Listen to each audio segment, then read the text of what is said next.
You're listening to The Bait Tank, where if it's fishing, we'll talk about it.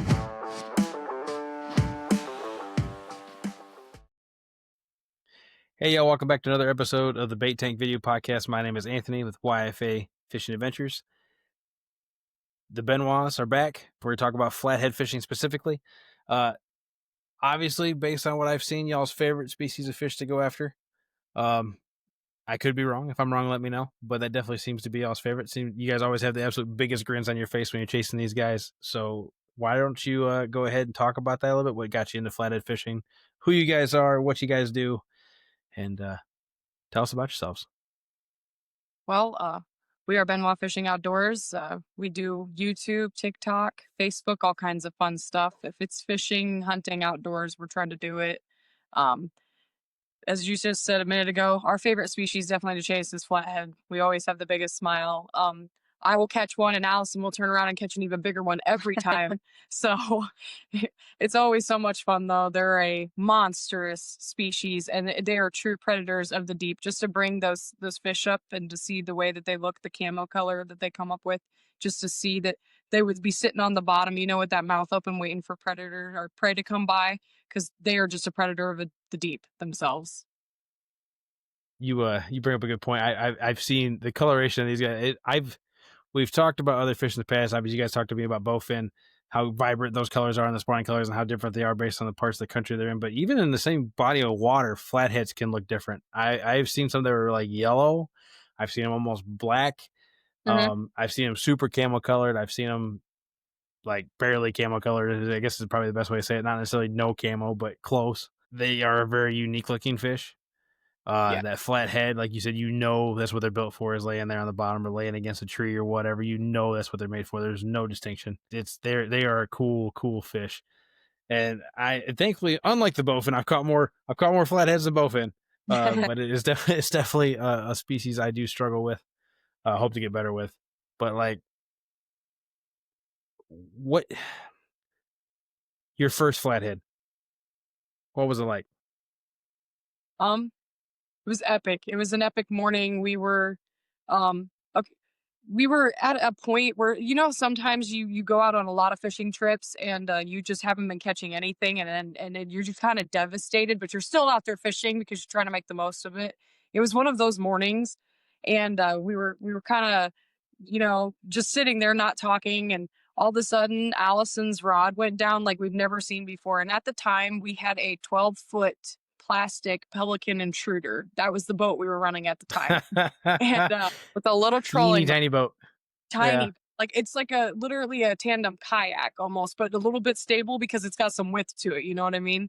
Sure. So that rod just bent over. I mean, we were running. We use Trophy Cat. That's one of our affiliates that we're affiliated with, and we were using a Trophy Cat heavy rod, and that thing completely folded over the side of that boat.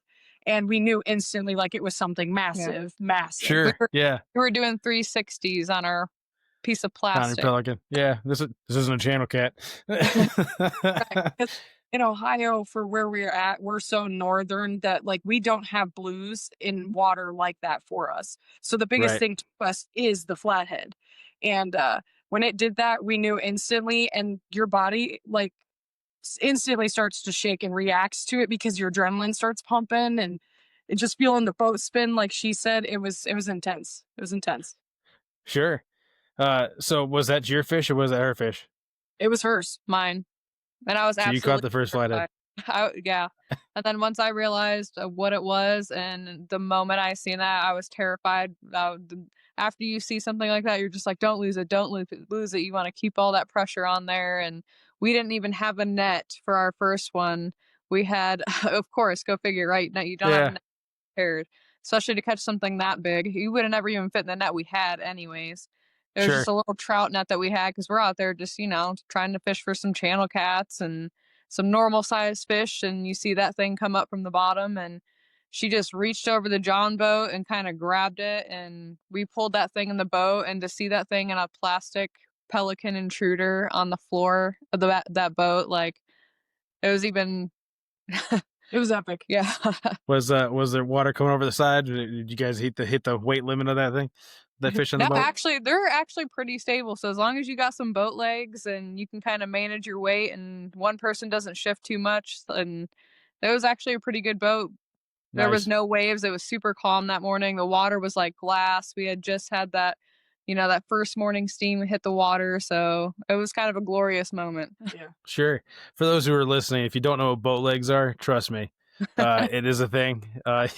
If you ever have a boat that you can stand in, you will definitely find out. If you have a boat that's not meant to stand in, you Yeah. won't because you'll just fall over. But if you have a boat you can stand in, you will figure out what boat legs are very quickly, especially if Yes. you're out there for more than a couple hours. You'll feel it while you're on the boat, and you'll feel it as soon as you hit solid ground because all of a sudden you can't walk either. Yeah. It's So, like yeah, that way. it's definitely a thing. Um, well, then what about your first flathead? If the first one was hers between y'all, what about your first flathead? What was it like for you? Um, it was epic. It was so the same day that she caught her first flathead was one of our most epic days of flathead fishing. We caught 6 that day, and none of them were Holy under smokes. 20 pounds. They were all above 20 That was pounds.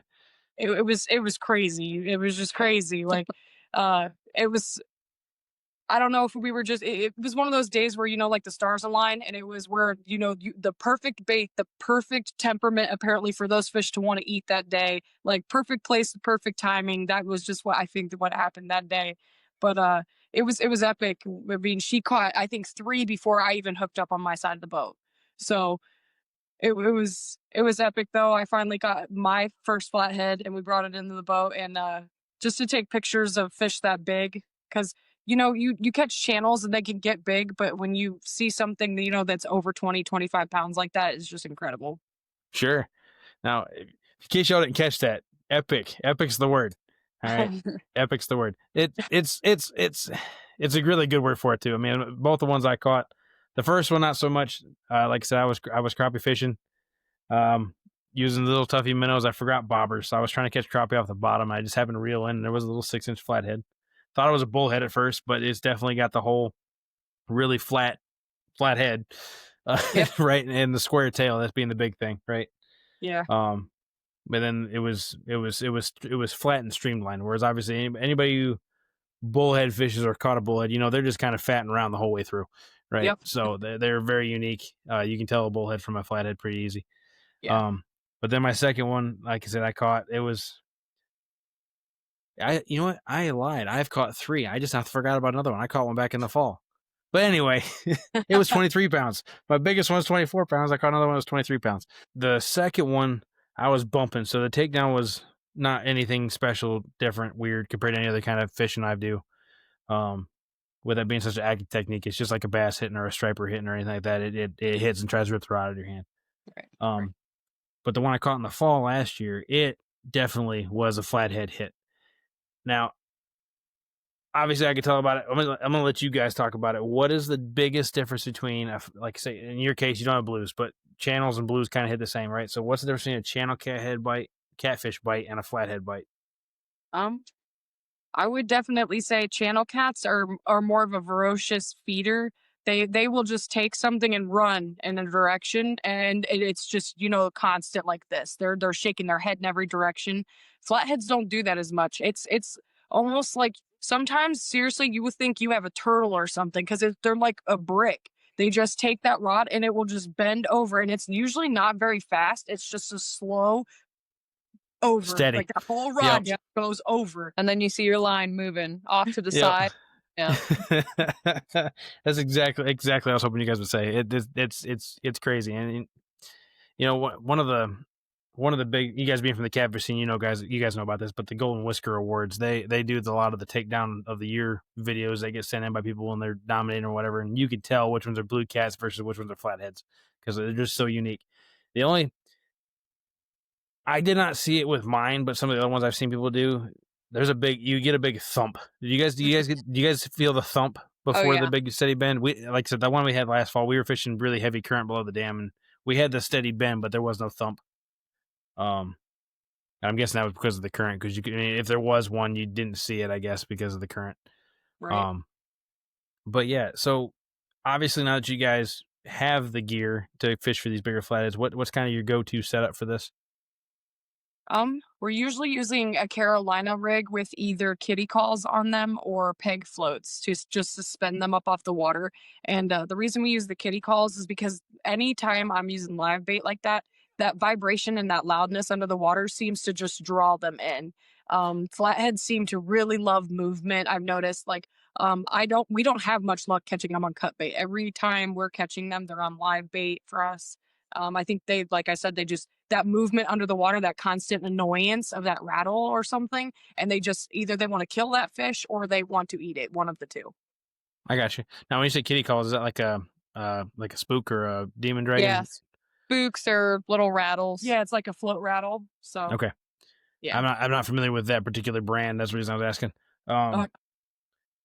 But yeah, so suspended baits. You said you prefer to use live, never caught on cut. I've only caught one on cut. I've caught two on live, so I get that entirely. It definitely seems like most people I talk to that do flathead fishing, most of them, they may have caught on both, but they prefer the live bait to use live bait. They seem to have more success on it, and generally they say it seems like the bigger ones hit the live bait better. So yes, and the weirder the bait. Do what? The weirder the bait seems to work. Like with Allison's, all of the 40-pounders that she keeps catching because she can't pass that for whatever reason. Not yet. All of hers get caught on the weirdest baits, like big bullheads, 14, 15-inch channel cats. I don't know if they're just trying to protect their nests and they're attacking them to just kill them, or if they're just trying to eat them. But Sure.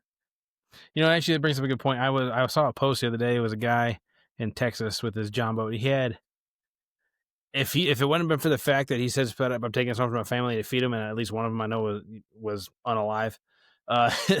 He had a whole entire John boat full, and it was 6.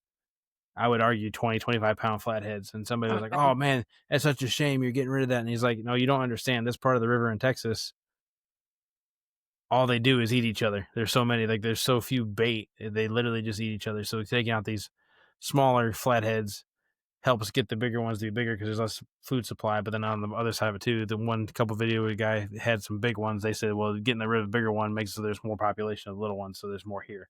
So it's just interesting how the conversation shifts from each spot. Like here in Tennessee, I know you guys up there in Ohio, I know Indiana also, there's a big issue with pay lakes buying wild fish from people.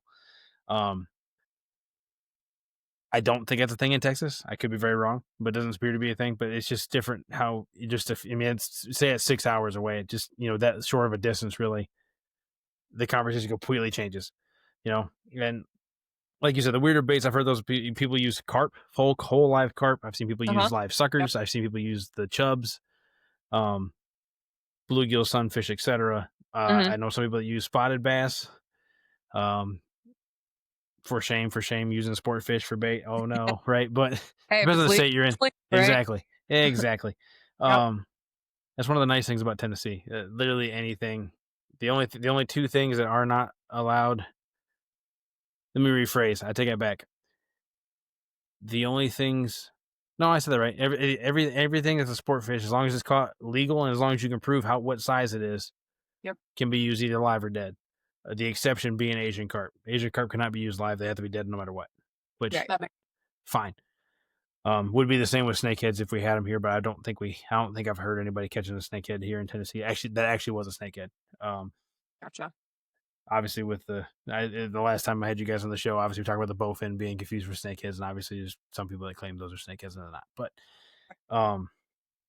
it's different. And one of the other and I could be wrong with you guys. Do you guys use clickers? Do you guys just use closed bail, light drag? What how do you guys have your reel set up for this? 'Cause I know everybody's a little bit different.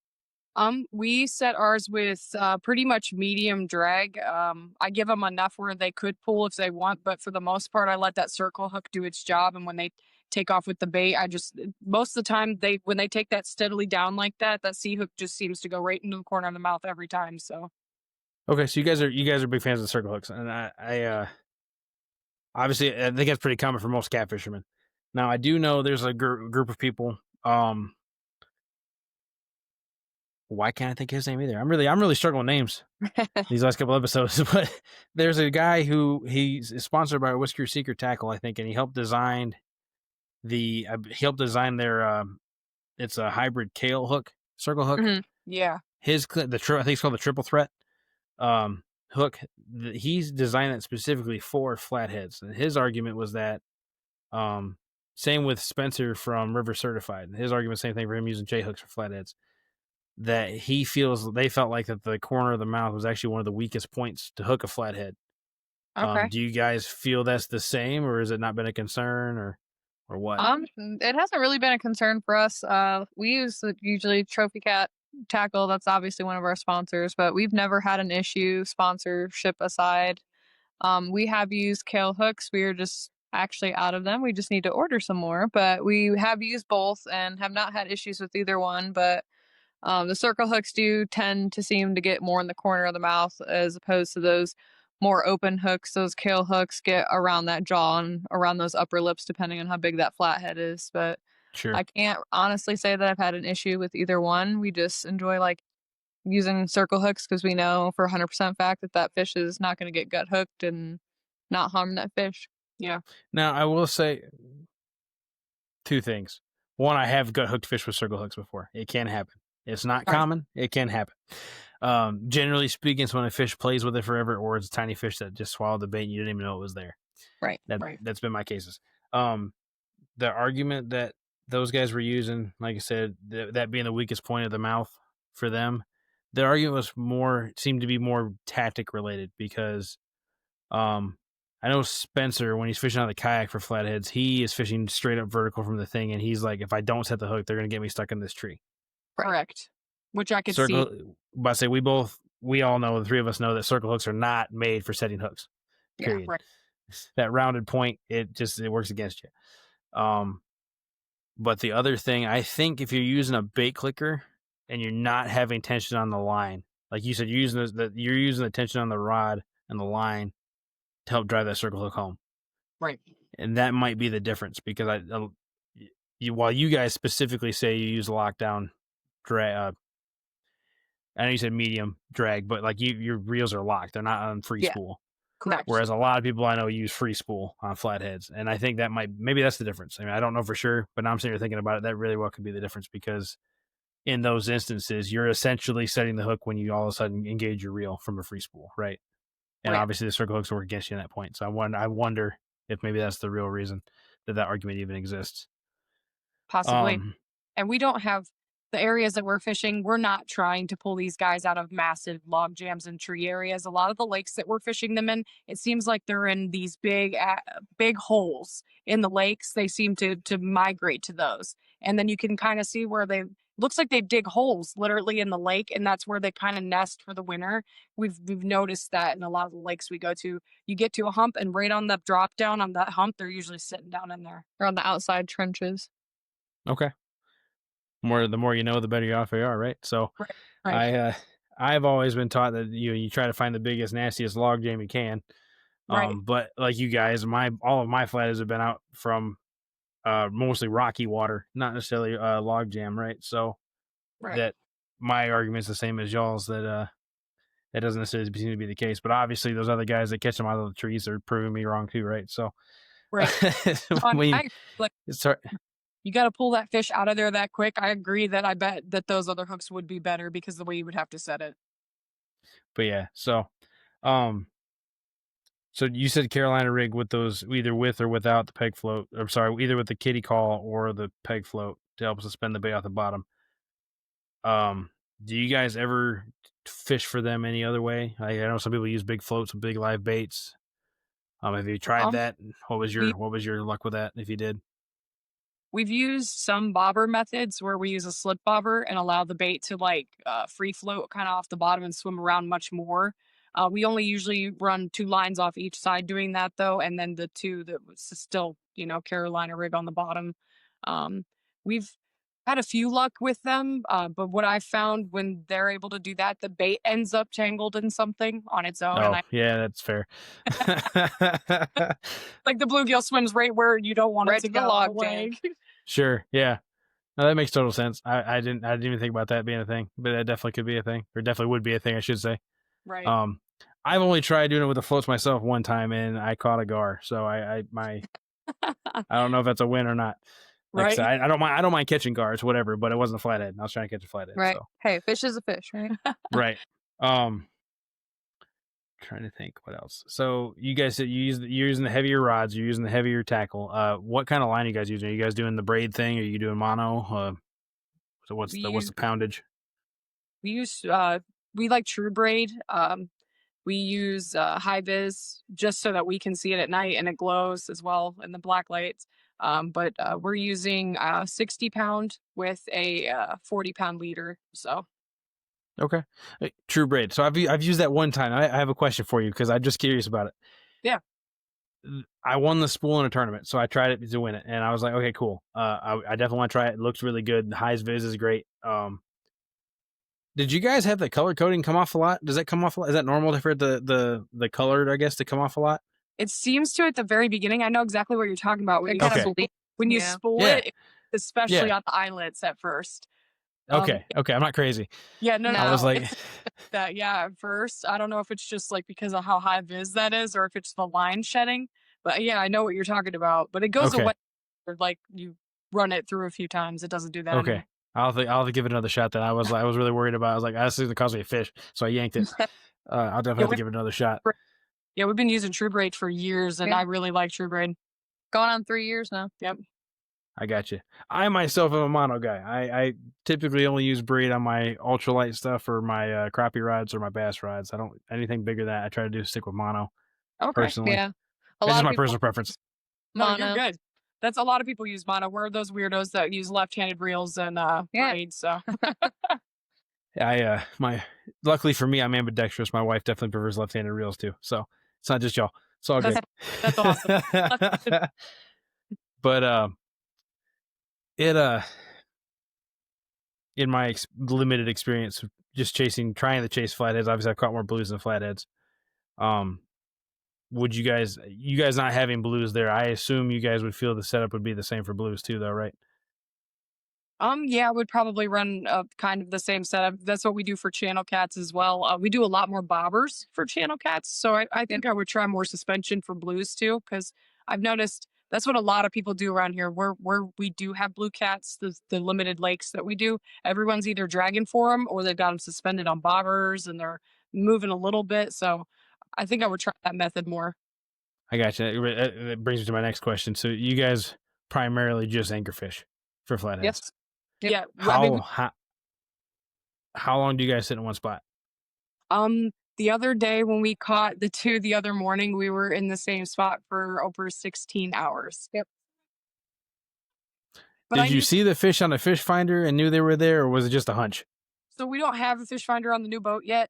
Fair enough. So everything we're doing right now, we just know off of feel. The lake that we fish primarily for these flatheads, we really have learned over the years that we've been fishing it. So I kind of know where certain ones are going to be during a certain time because they literally follow those humps and they're literally sitting right at the bottom of them. It's like they're just waiting for stuff to Yep. fall in their mouth. Right off those Okay. gravel beds, right in the ledges, and we know from having previous fish finders on the other boats and fishing the lakes before that. Yeah, knowing where the holes are. Reading the land, we're good at reading the land. That's actually one of my favorite things to do, and kind I'm of takes definitely gonna have to target holes yeah. more. We like to challenge ourselves, I guess you could say.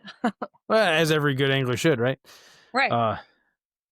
You can only be as good as the experience you expose yourself to, is what somebody told me once. Of course, that was related to bowling, but whatever, because they were trying to convince me to bowl in more than one bowling alley. Catfish strike. Yeah. So like, other than the gear being heavier, other than the baits being maybe weirder, like you said, what is some other nuances to fishing for flatheads that people may not think about that you guys have learned over these years? Seasons. The weather dictates a lot with them. Seasons. They say that you could probably catch them during the winter months. Every bait we throw at them when it gets super cold up here in Ohio, these fish, the flatheads especially, shut completely down. The Oh, yeah. channels move even when there's ice on the water, but the flatheads, on the other hand, they seem to shut down. So our fall feed time and then our spring feed time when they're coming back out Are of heavy. hibernation is just heavy. So those times are super prime for us. Summer months they seem to slow down a little bit more, which they probably do for a lot of people in their areas, especially if you have the four seasons. So I would definitely say time of year has a lot to do with it. Like if you're specifically trying to target them, it definitely is easier when they're trying to feed in the spring. I would, go for shad more and live shad. And then during the fall, everything else, bluegill, other channel cats, flatheads, or anything smaller, they seem to like. Bullheads, creek chubs. Okay, so then back up just a second. You said for those who have 4 seasons, obviously a year has 4 seasons. Can you kind of explain a little bit better? Like, are you saying because of the fact that they shut down when you guys only have 3 seasons? Is that what you're trying to say? Yeah, so like they Okay. yeah, I don't think they would feed as heavy. So like down south, I've noticed like Louisiana, like where it stays warm, constantly. They don't really get snow or the cold like we do, here in Yeah. Ohio, probably Kentucky, Tennessee, stuff like that. Um, they definitely seem to shut down more during the winter months. I think that's why they feed so heavy in the spring, and then right before winter comes, they know and they're feeding up for winter. Yeah, we get ice fishing season here, so No, I got you. Yeah, man, that would be weird catching a flathead under the ice. I remember ice fishing as a kid, being from Michigan, so that would have been wicked for It would sure. have been Epic, yeah, epic. Sorry, yeah. wrong word. But it it definitely would be something. I feel like I've read several articles where it seems like the 55-degree water mark was the cutoff, so which makes sense for your whole winter shutdown thing. So I'm Yeah, wondering if obviously all fish to some extent are related to temperature, whether it be to spawn or to hibernate or to chase bait fish or whatever, right? right. But it does seem like I've heard flatheads definitely are one of those ones that really just kind of shut off. oh yeah, Whereas 100%. opposed to like sturgeon, where supposed you can catch sturgeon all year round. I haven't figured that out yet. I'm working on it. We'll see. But it's we're same way, like I guess we're like striper fishing, right? There's a certain point where it's too hot, right? Yeah. Where it's the bite's almost non-existent again because they're either Yeah, going to be out in the middle of the freaking night when everybody should be asleep for an hour or so, or they're going to be completely deep and away from everything and just shut off. Yeah. So I mean, it makes sense. So obviously you say the last spot for 16 hours and you base it on your experience. Is that typical for you to sit in one spot for 16 hours? No, we just decided to do that because we had a really good feeling about that spot because we've caught fish out of there before, and then no, it wasn't the same fish. We made sure, so we Okay. didn't pull them. We didn't pull a Micah. So, I got you. Yeah. um, For those who don't know, Micah Burkhart caught 2 fish specifically in Tennessee, broke the state record twice within 6 months. There are debates on whether or not it was the same fish or not right. because of how close it was. Only like a 2-pound difference, and within 6 months parameter, obviously a fish could grow 2 pounds. Anyway, nothing against Micah. Micah's a good dude. yes, But that's where they're talking about for that. For those who don't know. Um, so you said you caught 2 out of that hole in the 16-hour period. yes, we did. And they didn't come until it was broad daylight. It was like 10 a.m. for Allison's, and then literally about 45 minutes later, we caught the other one. So Yeah, the old Would myth that used to be that you can only catch them at night, but we're the weirdos that catch every single one of them during the day. So I was just about to bring that up. I'm about to say almost everybody I know chases them at night.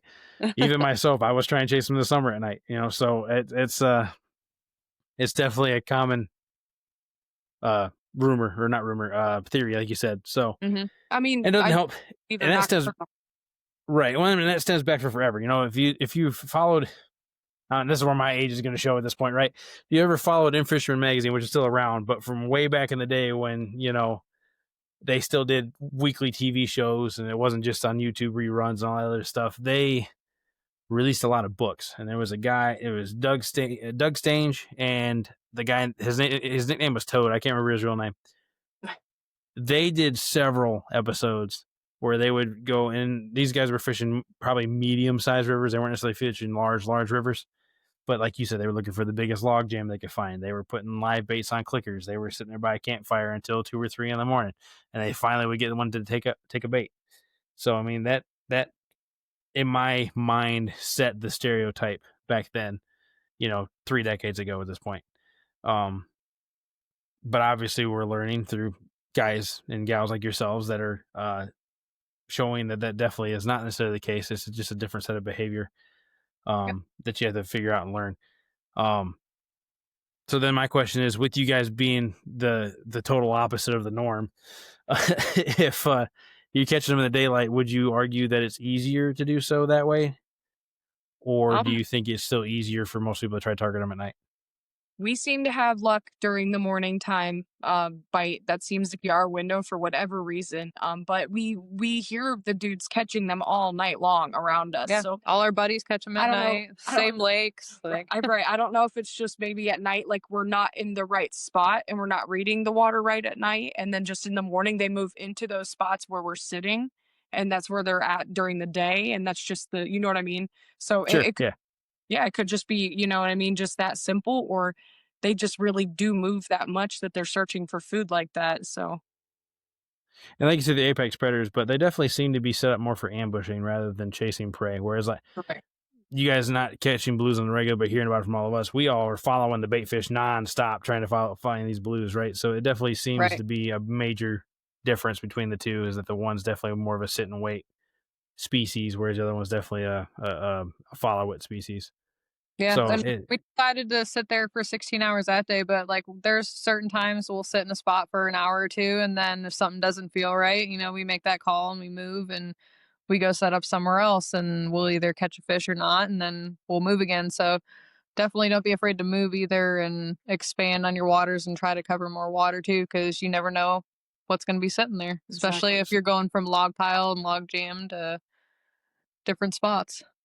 So for those who are newer to fishing in general, or especially flathead fishing, when you say feel doesn't feel right, what would be something that constitutes doesn't feel right?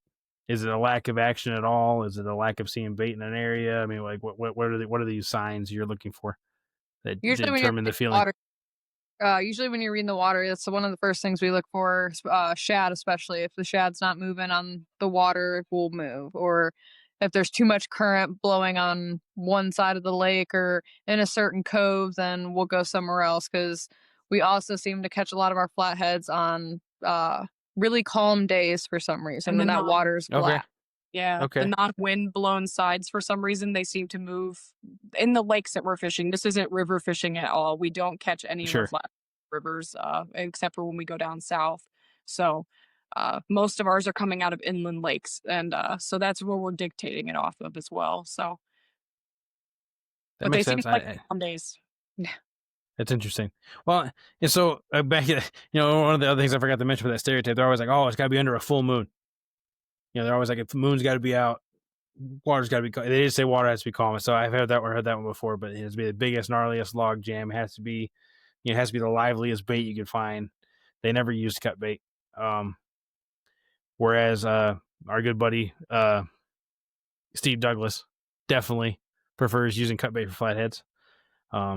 When he's actually targeting them on purpose, and it's again just something different, a little Right. against the norm, if you will. But Yeah, he does well, and he does a lot more river fishing, like you said, and that could be a major player for a lot of people too, being lake versus river. Whereas where I'm at, you basically have the river. You have the reservoirs that are fed by the river, and you have the river. So Yeah. there's not so much inland lakes like you guys have up there, right. which definitely makes a big difference. Now, if I told you guys, I don't know for sure if they are or not there. I am under the impression that flatheads are native to Indiana and to the bottom part of Michigan and to Ohio. But there are states like South Carolina where they are considered invasive. Did you guys know that? No, I didn't, I but didn't know flatheads were. I knew the blues were. So, from my understanding, in the northeastern coast, those tend to be like Maryland, Pennsylvania. I might be wrong about Pennsylvania, but Maryland, I know for sure.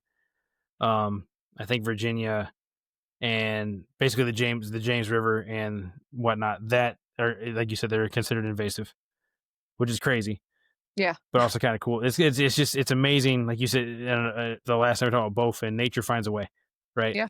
Yeah. So it's crazy how they're like, oh wait, I'm all of a sudden feeling like I'm gonna eat a crab, whatever. So it's just like it's just different. But yeah, the flatheads.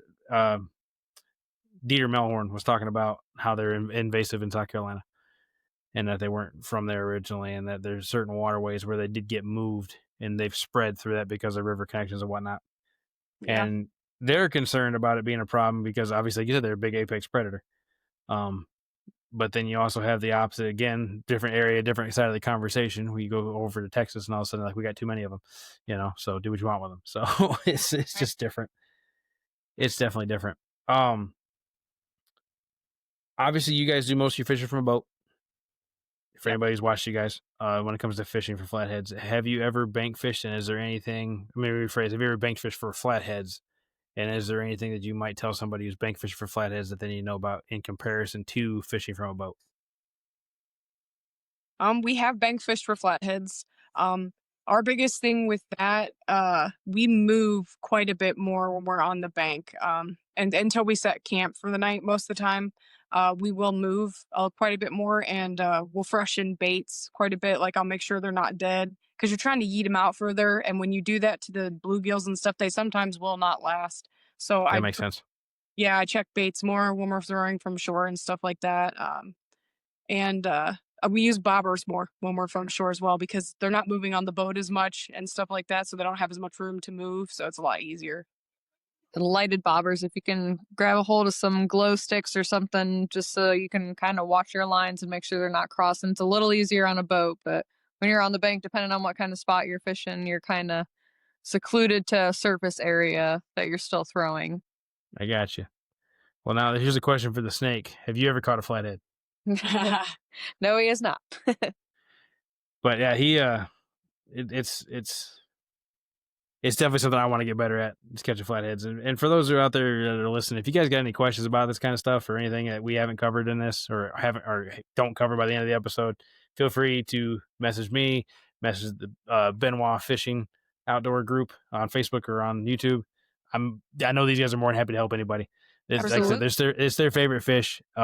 Every video I've seen them catch a flathead in, it's picture perfect smile all the way across the face. It's just it's the feeling you get from seeing that raw emotion when it comes to these fish is very addicting.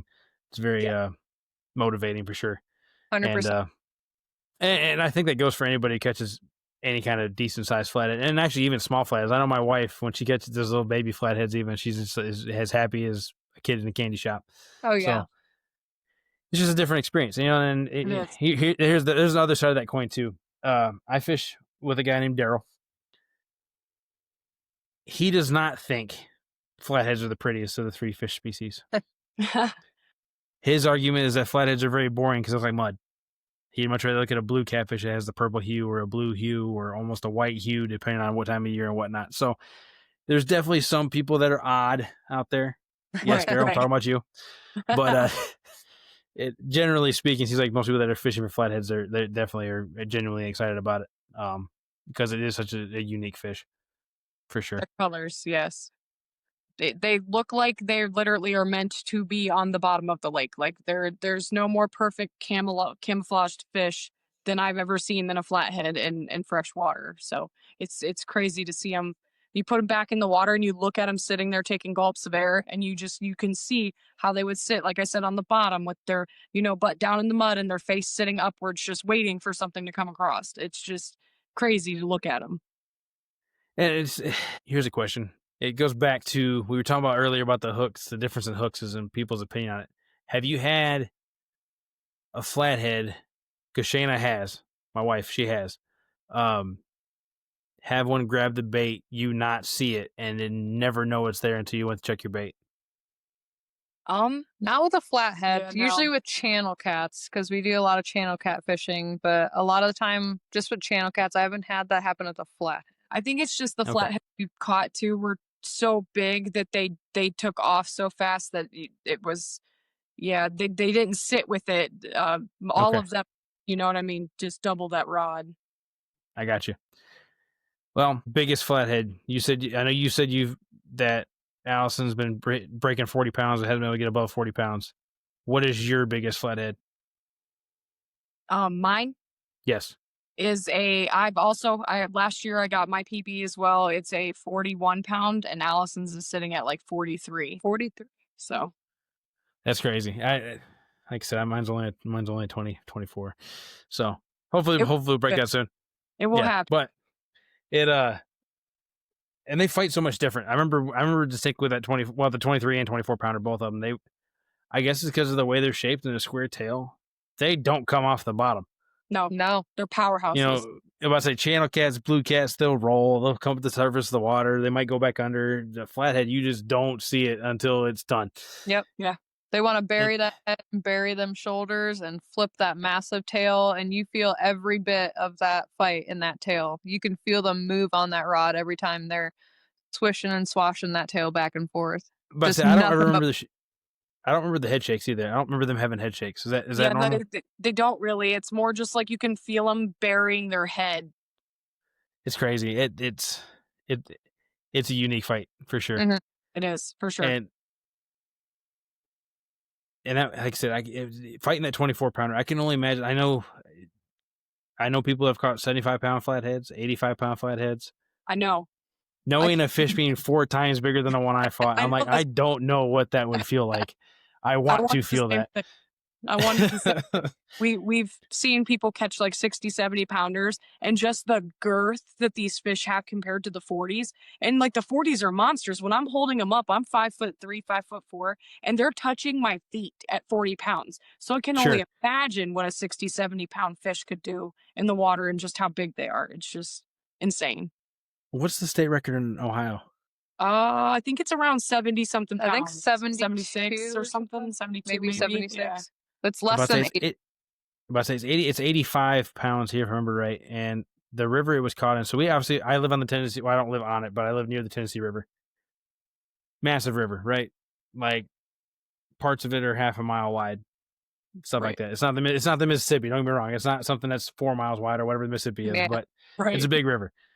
The river that the state record flathead in Tennessee was caught in was like between a half and a quarter of the size of the Tennessee River. It was not very small. It was a medium sized river, but Yeah. significantly smaller than the Tennessee River. So it makes me wonder, is it because of the less people fishing that river that fish was able to grow that big? Or Right. is there something about that smaller water they prefer? And now after talking to you guys, I'm wondering maybe if that's a thing because you're catching them more in lakes than you are on the river, which is, that would be, so it's signifying possibly slower waters better.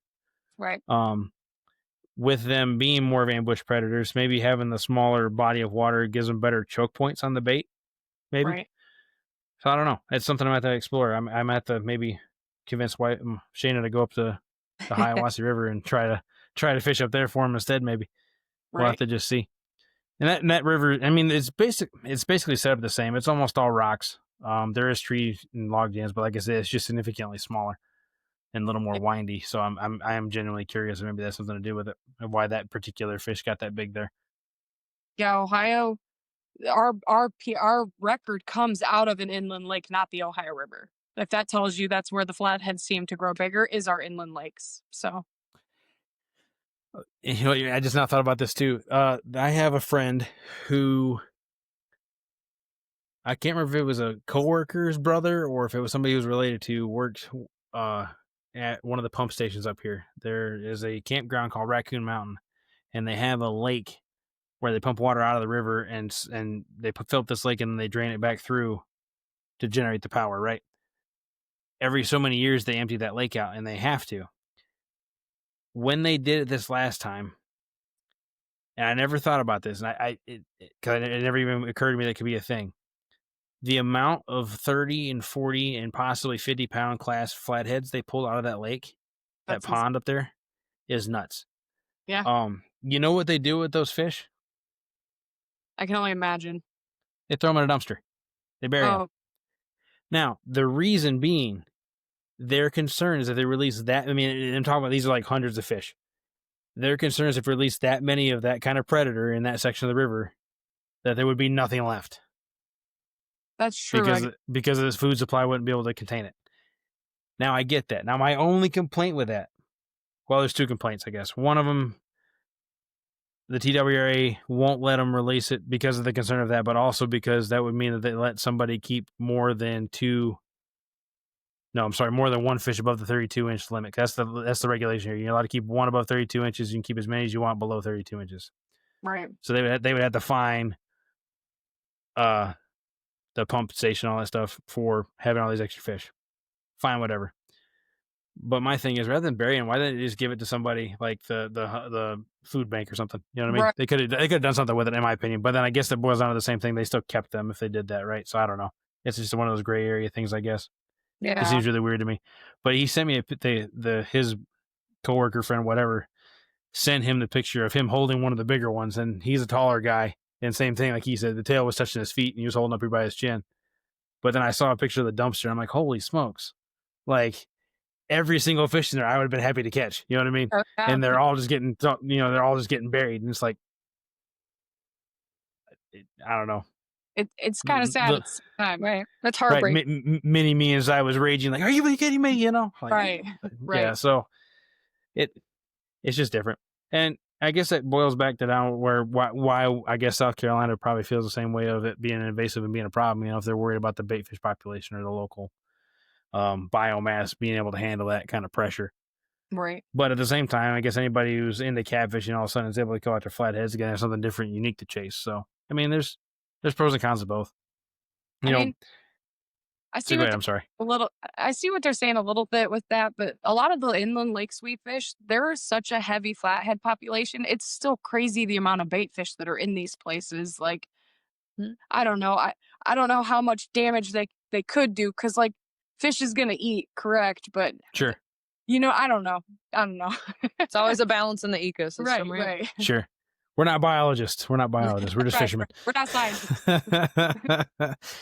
But yeah. So with that being said, do you guys have anything else that if somebody was new, even to catfish in general, is there something that maybe we haven't really talked about or covered that maybe somebody should know about in terms of fishing for these monstrous beasts, these epic fish?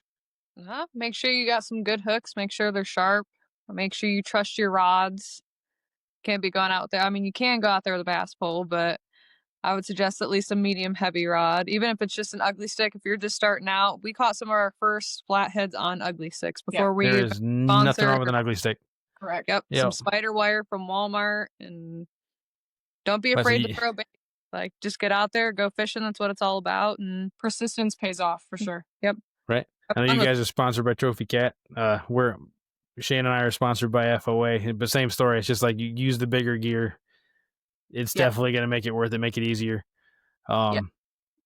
Big thing being high quality hooks when you're chasing bigger fish, period. I cannot tell you how many times I've been out cheap hooks. Now, there's nothing wrong going to Walmart, buying those Eagle Claw, razor sharp, silver circle hooks. They work great. They're very sharp. They will hook a fish. Right. They will also bend. So just keep in mind that as a thing. Yeah, you can land big fish on little tackle, but that heartbreak is never going to go away. No. No. You know what the best... I'm sorry, Spencer, if you ever see this video. He hooked into the... I don't know what this flathead weighed. Obviously, he didn't either. Right. But there was one... He was literally reaching to grab it to land it. His hand couldn't have been further than 3 inches away from this fish, and the line broke. I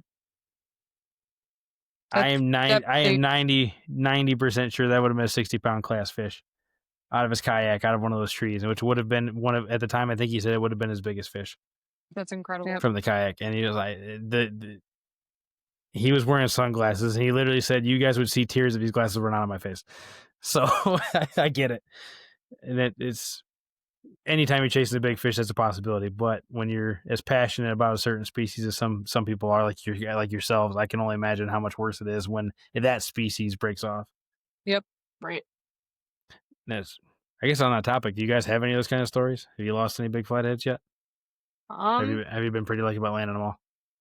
I was gonna say we haven't lost any big flatheads, but we've been close a few times. When we were on the smaller boat, they got into the anchor ropes and hooked. Yes. The one flathead literally had the hook in the anchor rope. I had to pull the anchor up and pull the fish off of the hook and let the anchor drop back down, and then bring the fish into the boat, and then we had to pull anchor back up and pull, cut the rope to get the hook out. It was so we've been close a few for sure. Sure, I got you. Well, anything else you want to add? You want to catch big fish, then practice catch and release, catch, photo, release, CPR. So someone else, or you can catch it again another day. If we take care of all of our fish and our environment, then it'll be there for someone else to enjoy, and those fish are just going to get bigger. They're definitely not saying you can't ever take any to eat. They're just saying when you catch the bigger ones, there's only a limited supply of them. Yep. The 1 5 pound range, they taste great. Sure. Yeah. That's another thing. I guess that's one of the other rumors I heard is that flatheads taste better than other species of catfish. Is that something you guys can say anything I about?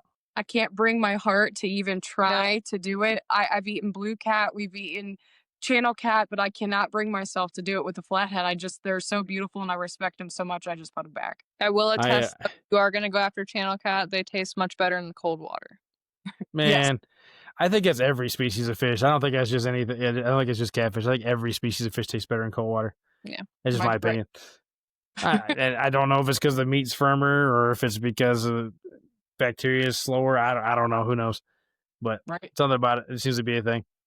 All right. Well, you guys, if you guys want to, if you have any questions about flathead fishing, you can message me and I'll get a hold of them, or you can message them themselves at Benoit Fishing Outdoors, either on Facebook or on YouTube. Thanks again, ladies, for joining me on another episode for this and talking about your favorite species of fish. I appreciate it very much. And we will talk to everybody next time on the Bait Tank. We hope you enjoyed today's show. If you got any questions, comments, concerns, or topics that you want discussed, you can leave us a comment or email us at thebaittank@yahoo.com. For more content, check us out on YouTube at The Bait Tank. Until next time, tight lines, everybody.